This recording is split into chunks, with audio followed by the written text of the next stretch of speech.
رہنمائی بھی فرمائیں جناب سراج الحق صاحب امیر جماعت اسلامی پاکستان۔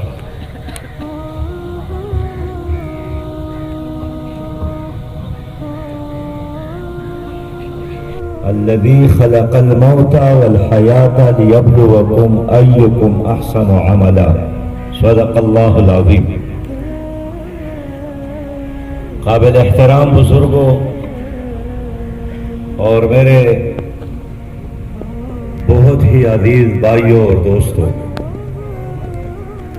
آج خوشاب کے لیے اور اس پورے علاقے کے لیے انتہائی ایک درد کا، غم کا اور الم کا دن ہے کہ اس علاقے کا ایک محسن، ایک خدائی خدمتگار اور اس علاقے کا ایک وفادار بیٹا جناب خالق داد بٹی ان سے جدا ہو گئے ہیں، رحلت فرما گئے ہیں۔ صحیح بات یہ ہے کہ کچھ لوگ ایسے ہوتے ہیں جن کی جدائی سے گھر متاثر ہوتا ہے، لیکن بعض لوگ ایسے ہیں جن کی جدائی اور رحلت سے پورا علاقہ اور پوری قوم کو ایک بہت بڑا نقصان پہنچتا ہے۔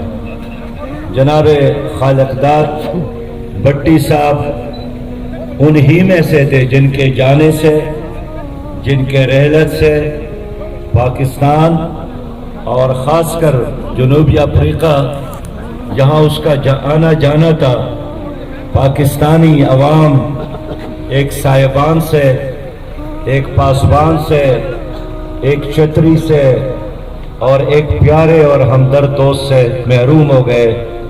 ہم اللہ کے اس فیصلے پر اتنا ہی کہتے ہیں کہ انا للہ و انا الیہ راجعون، ہم بھی اللہ کے لیے ہیں اور اللہ کے طرف لوٹنے والے ہیں۔ ہماری دعا ہے کہ اللہ تعالیٰ ان کے والد صاحب محمد ریاض بٹی صاحب اور ان کے بھائیوں کو، بہنوں کو، بچوں کو اور آپ سب کو صبر جمیل عطا فرمائے۔ واجب الاحترام بزرگوں، یہ دنیا کیا ہے؟ یہ ایک دارالامتحان ہے اور ہم سب یہاں چند دنوں کے لیے آئے ہیں۔ اللہ تعالیٰ یہاں ہمیں بیچ کر ہمارا امتحان لیتا ہے کہ آپ خیر کے راستے پر چلتے ہو یا بدی کے راستے پر، آپ میرے انبیاء کی بات مانتے ہو یا شیطان کی بات مانتے ہو۔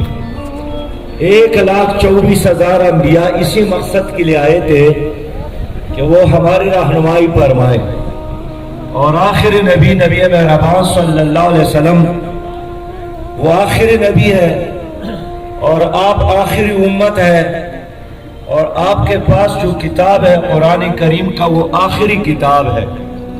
تو جو مشن اور جو کام آخری نبی کا تھا، وہی کام اور وہی مشن آپ سب کا ہے۔ وہ مشن کیا تھا جس کے لیے اللہ نے آپ کو بھیجا ہے؟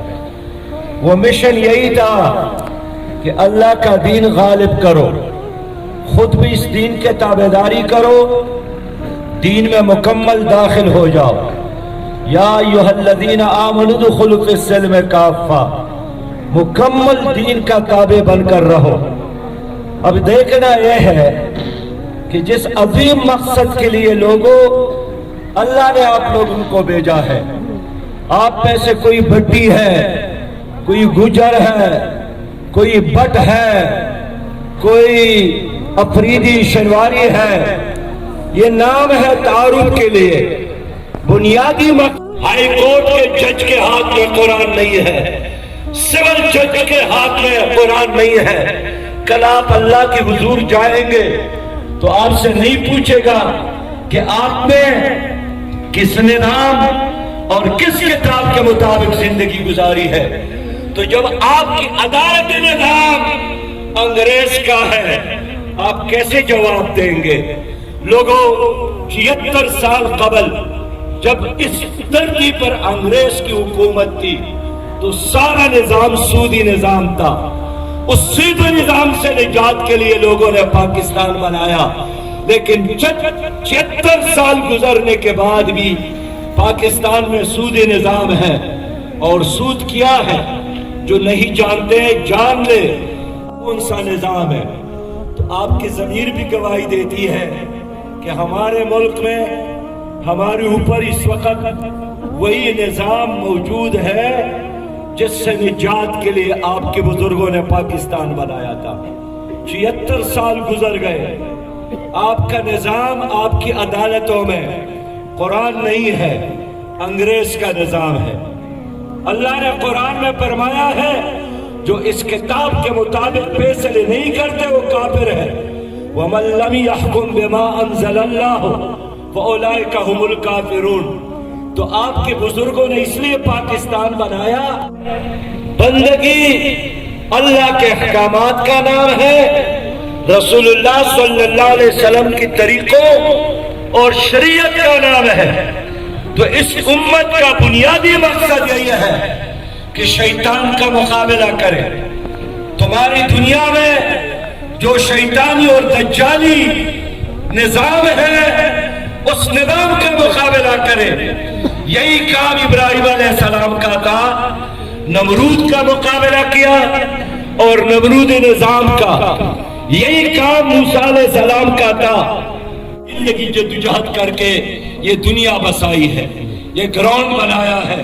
مجھے دوستوں نے یہ چٹ دیا کہ آج آپ اعلان کریں کہ اس کے خدمات کے اعتراف کے طور پر اور خالق داد بٹی کے ساتھ محبت کے طور پر آج سے اس گراؤنڈ کا نام بھی خالق داد بٹی سپورٹس کمپلیکس ہم رکھنے کا اعلان کرتے ہیں۔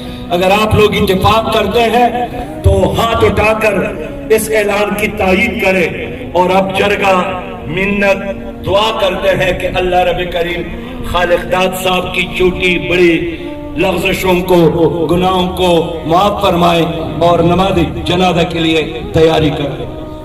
یہ محترم ریاض صاحب ہے، میری تو پہلی ملاقات ہے، لیکن چہرہ دیکھ کر اندازہ ہوا کہ اللہ تعالیٰ نے ایک صالح آدمی کو صالح بیٹا دیا تھا، اللہ نے واپس بلایا، ان کو آزمائش میں ڈالا، لیکن جس طرح اس نے صبر سے کام لیا ہے، میرا ایمان اور یقین ہے انشاءاللہ تعالیٰ کہ ان کا بیٹا دنیا میں بھی ان کے لیے عزت کا ایک سامان تھا اور آخرت میں بھی ان کے لیے شفاعت کا اور اللہ کی حضور میں کامیابی کا ذریعہ بنے گا۔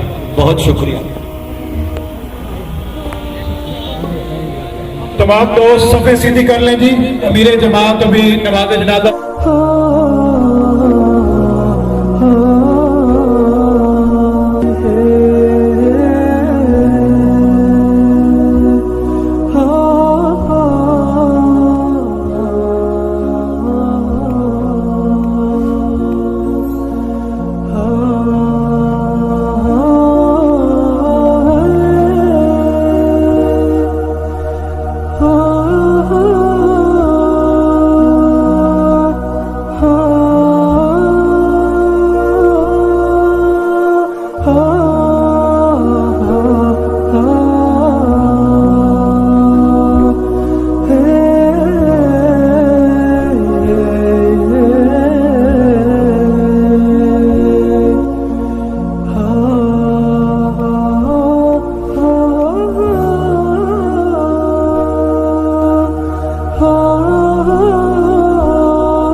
بسم اللہ الرحمن الرحیم۔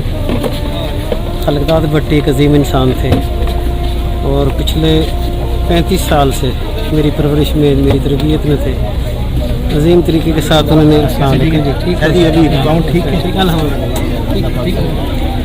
عظیم طریقے سے انہوں نے زندگی بسر کی۔ وہ کچھ لوگ پیدائشی طور پہ سلیم الفطرت ہوتے ہیں اور خلقداد بھٹی ان میں سے ایک ہے جو کہ سلیم الفطرت تھے۔ انہوں نے انتہائی کوشش کر کے اور انتہائی ذمہ داری سے لوگوں کی فلاح کے لیے کام کیا، جس کے لیے بہت ساری مشکلات بھی اٹھانی پڑی اور بہت زیادہ پریشانیاں بھی آئی۔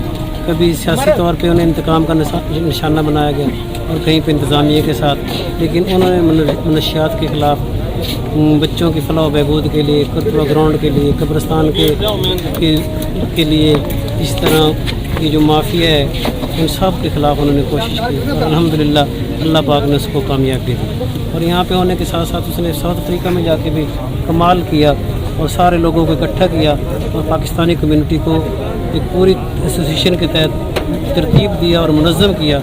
اور آپ کو جان کے یہ خوشی ہوگی کہ آج ہائی کمشنر ساؤتھ افریقہ میں پاکستان کا، اس کی جانب سے بھی تعزیتی الفاظ آئے ہیں اور یہ کہنا آسان ہے۔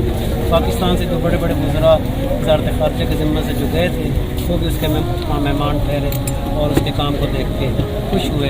اللہ کریم سے دعا ہے کہ اللہ ان کی لوائقین کو صبر جمیل دے اور ان کو آنے والی زندگی ان کی جنت کی زندگی اور ان کی قبر کو اللہ پاک جنت کا باغ